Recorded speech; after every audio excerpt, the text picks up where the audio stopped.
सातवी रास कन्या रास ही भविष्यवाणी सांगत आहे की 2025 मध्ये कन्या राशीतील जातकांसाठी शनिदेवाची स्थिती मार्च 2025 पर्यंत तुमच्यासाठी चांगले न राहण्याची शक्यता आहे.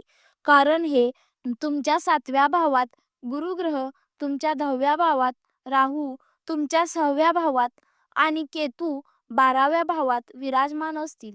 अशात 7व्या भावात उपस्थित शनी तुमच्या काम आणि रोजगाराच्या मार्गात समस्या निर्माण करू शकते. यामुळे तुम्हाला चांगल्या परिणामांची प्राप्ती होऊ शकते.